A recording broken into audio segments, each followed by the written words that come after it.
Hello girl. Okay, so I'm just going to go for a bit of a walk around the village green, and I've just walked out my gate and we're right down one end of the maple cluster and we're right next to the farm. So the farm borders our house site, and right now we have two lots of little piggies. So here's one of our sows. She's a large black, a heritage breed, and they're having a lot of fun. And here at the moment she's got 11 little babies. Yeah, hello girl. Hello. You waiting for some milk? Okay, Gesh, what's Dad doing? What are you guys doing out here this morning? Good. You're good? Yeah. Where is Dad? Moving sheep. He's moving the sheep. They are black East Frisian sheep. The time has been breeding for a long time. It's off, the net is off, yeah. It's off. And they're a milking breed. We haven't started milking them yet. And we figured out that just around the clusters there is around 7 hectares of dead zones. Spots and roads and gullies in between the sections, and just areas that is not easy enough to just be part of the farm but are not doing anything yet. And we can have up to 50 sheep grazing on that space, producing milk and meat and all sorts. So that's what we've been doing. We've got 2 50-meter nets, and we've got 9 sheep at the moment, and we're moving them on a daily basis, as in management intensive grazing. And that's it. It's a fairly easy and basic situation. And it means we have sheep right close to where we all live, and we get to learn lots about them. And keep the grass down in the way, and keep the blackberry at the bay, and the thistles and so on. Cool. Awesome. We'll continue our walk. I'm pulling. See you, Gesh. You're pulling with me? Yeah. Thank you.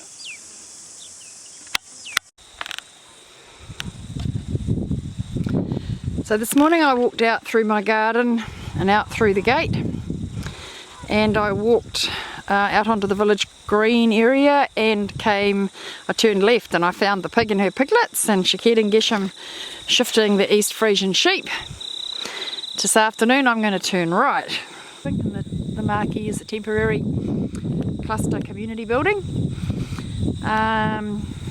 Down here to my right is Taimai and Francie's house site. This is their emerging forest garden. Their ablution block in the background. There's no house there yet. You can see way down in the background there, we can see Carolyn's tent and her fence around her site.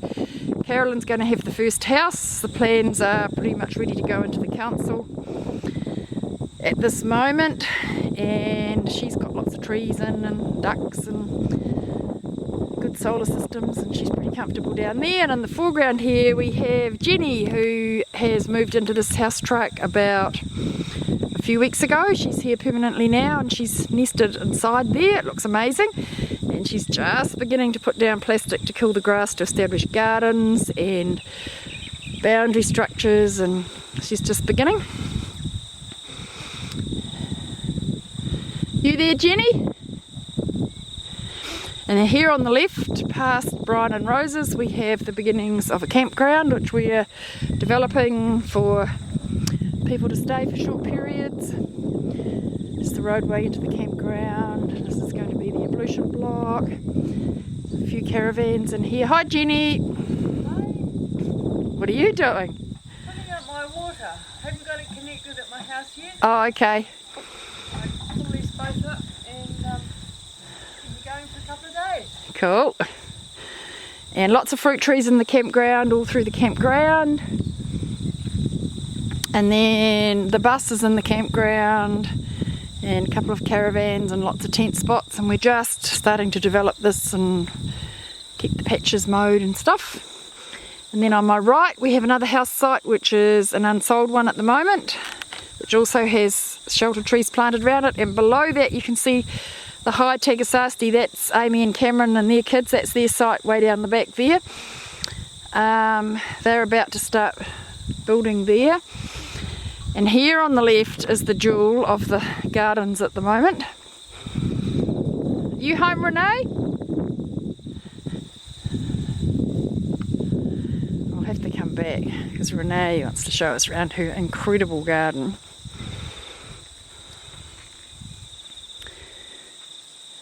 Renee has the smallest site in the whole village. She's got a main road going past it right here. She's got a campground on 2 other sides, and she's made this beautiful, private, amazing, productive space in a really short period of time with help from neighbours. Yeah, so we'll come back and talk to Renee shortly.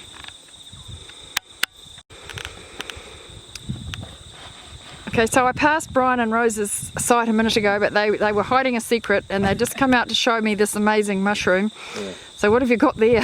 It's my first one. It's a portabella, which I got a little growing kit from Carterton, and I've got it going here in a little dark space inside there. And this is the first product. I'm feeling really chuffed. Yay! Meal tonight. Amazing, yeah, beautiful. Thank you.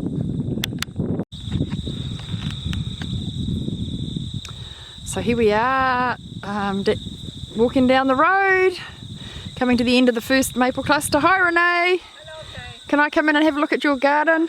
Come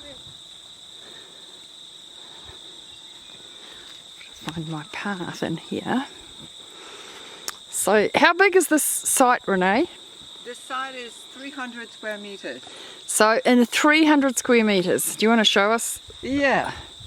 what you've done? It's so amazing, a year it's just ago beautiful. It was just open paddocks. Yeah, a Yeah, year ago. Yeah.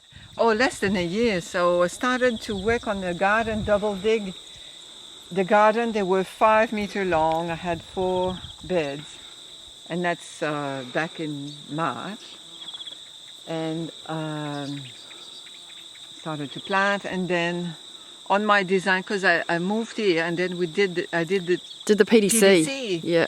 On the PDC, I've learned that I needed to plant carbon crops. And we thought that using the edge, the borders, to plant carbon crops would be the best solution for small sites. And so I've planted, towards the end of winter, I've planted the Jerusalem artichoke, Oh, yep, just the bulbs. yep. And So flowers, carbon and edible. yeah. Do you like them? Yeah, they're beautiful. Cool. I'm not sure if I really like them. Maybe I didn't cook them properly. It's been a long time. Yeah. So now I'll look at your book and find a good recipe and try them again. But I mean, just for what they're doing at the moment, it's brilliant. Yeah, they're also privacy, aren't they? Yeah, and they're going to give a lot of carbon to the compost, Yep. which is great. And now it's flowering time. Really good. I love the way you've used actually the border around the outside, which is what's giving you the privacy, is an amazing collection of crops. There's Jerusalem artichokes, Yeah. and magenta spreen is always That's right. incredible, isn't it? There's lots of magenta spreen, and then that there's frame cucumber. there, Yeah, cucumber. yeah, and then morning glory looks morning amazing. glories. In the morning, it was amazing this morning. Yeah. And more magenta spreen, and then corn A second in the border. crop of corn. We've harvested Few lupins. corn. Are they tree lupins or blue lupins? The blue lupins. Oh, yeah. Yeah. And then a huge, tall teepee of runner beans. Yeah, they white scotch beans. Yep. And here we had magentas, just harvested that a week ago. Yeah. Not magentas, but Big stalks of amaranth. amaranth. Oh, yeah, Amaranth golden and- giant And amaranth. Yep. corn. Yeah. And now it's lupin growing. Yeah. And sunflowers, Jerusalem artichokes, Yeah. cosmos, rhubarb, Yeah. magenta spreen. What's that thing that attracts the Flowers. butterflies called? Swan Swan plant. Yeah. Yeah, it's just an amazing mix, and it's created privacy and colour and beauty and food Yeah. and carbon for the compost heaps, which is that what you're going to use for the For the compost. for the veggie garden? Yeah, That's right. yeah. And look at the soil, far out. This is like the soil here that we began with is pumice sand. Yeah. So there's been a lot of mulching. Of course, I've used fertilizers, but lots of mulching. and now it's breaking down, and you know, microorganisms are starting this. You can see earthworms, and it's just really starting to be quite a living soil. Yeah. And Yeah, it takes a bit, doesn't it? yeah, Yeah. Beautiful. And you've still got, I mean, at the moment you're living in a caravan with a temporary, well, it actually looks like a beautiful permanent structure over the caravan just to protect the caravan and everything. But you've still got a space out the front here for a fire pit and is that a lemon tree? yeah, And a lemon tree and a space for a tiny house over here. Yeah, that's right. And it just Where feels the amazing stream- what you can do with such a small space. Kind of makes me jealous. I love these small gardens.